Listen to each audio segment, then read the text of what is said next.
No one expected the cub to live. The medical ward aboard Station K-17 was quiet in the way only hopeless places.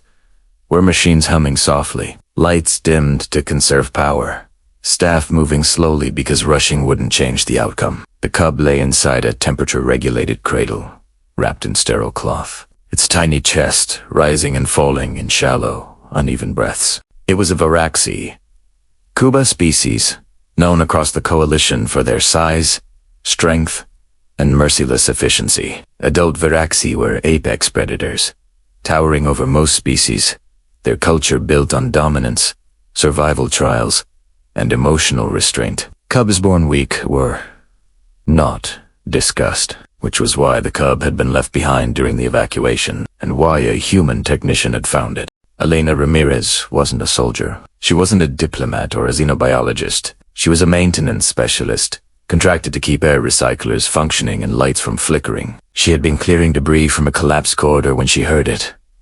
A sound too small, too broken.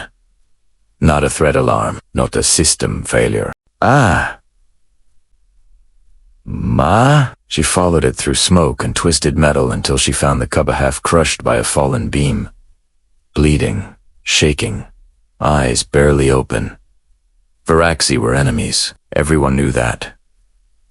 Elena didn't hesitate. She crawled under the beam, ignored the pain as it burned her shoulders, and wrapped the cub in her jacket. The evacuation shuttle left without her. She didn't even notice. The Varaxi delegation arrived 2 days later. They were massive, armored in ceremonial plating, eyes cold and assessing. High Alpha Korath stared down at the human standing beside the medical cradle. "You interfered," Korath rumbled. This cub was deemed non-viable. Elena folded her arms, hands trembling slightly. It was alive. That is not sufficient. She met his gaze anyway. It is for humans. The coalition mediators quickly intervened. Diplomatic protocols, temporary custody, medical observation. The cub would remain aboard the station until its fate was decided. And Elena stayed with it. At first, the cub didn't respond. Elena sat beside the cradle during off-shift hours, reading aloud from an old Earth tablet, not because the cub understood the words, but because silence felt cruel. She cleaned its wounds, adjusted the temperature, learned the subtle changes in its breathing. When the cub whimpered, she placed her fingers gently against its clawed hand. The first time it gripped back, Elena cried quietly into her sleeve so no one would see. She talked to it constantly. "You're doing great, little one. That's it. Breathe. I know it hurts. I know." She didn't notice when the Varaxi guards began to linger. 3 weeks later, the cub opened its eyes, fully for the first time. Golden. Wide. Searching. Elena was half asleep in the chair beside the cradle when she felt movement, a soft sound different from the cries before. She leaned forward instantly. "Hey! Hey! I'm here!" The cub's mouth opened. Its voice was rough, unformed, struggling around unfamiliar anatomy. Varaxi speech developed early, but this was fragile.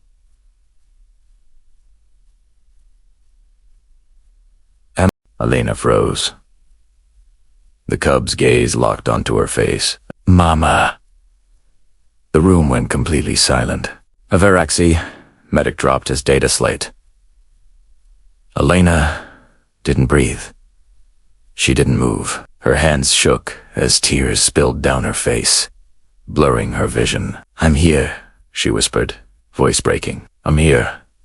The cub reached out, claws weak, pressing against her chest. "Mama." She sobbed openly then, forehead resting against the cradle's edge, crying like something inside her had cracked wide open. She wasn't its mother, but her body didn't know the difference. Word spread fast. Varaxi warriors gathered outside the medical bay, silent and tense. Cubs did not bond like this. Varaxi young were raised communally, trained early, taught strength before affection. Yet the cub refused nourishment from anyone else. Its heart rate spiked when Elena left. It calmed only when she returned. High Alpha Korath watched from behind reinforced glass as the human cradled the cub against her chest, humming softly an old Earth lullaby. She is imprinting, one advisor growled. Korath's jaw tightened. No. The cub is choosing. That is unnatural. Korath.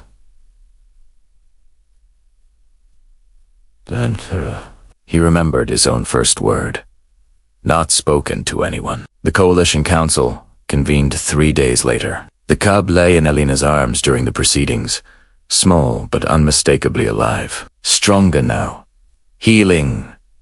The cub must return to Varaxi Prime. Korath declared, its future must align with our people. Elena stood slowly, holding the cub closer. You'll kill it. A ripple of tension spread. It will undergo trials, Korath said. If it survives, it'll be strong. Elena laughed, once sharp. Broke up. It's a baby.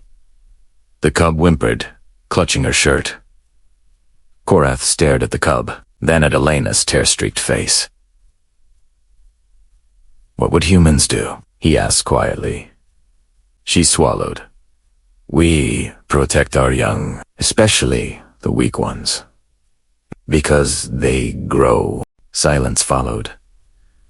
Then Korath stepped forward. The cub has spoken its first word, he said. It has chosen its bond. The council erupted. Korath raised a claw. By ancient Varaxi law, the first bond is sacred. He looked at Elena. You are its mother. The cub stayed. Not as a weapon, not as an experiment. As a person. Elena was granted permanent residency, training, support. She learned Varaxi customs. They learned human ones. The cub named Ring Ring Ring Roo fast, stronger every day. Fierce, curious. Still, every night, it curled against Elena's side, resting its heavy head on her shoulder. Mama! It would murmur, voice clearer now, and every time, Elena's chest tightened with the same overwhelming, impossible love. She had not given birth, but she had chosen, and so had the cub. Years later, when Rin stood tall among the Varaxis guard. Powerful. And afraid someone asked Alpha Korath what humans truly were. Korath watched as Rin bent down to lift a frightened Varaxi child, speaking gently, human warmth in every word. They are, Korath said slowly, the species that hears a cry and stays.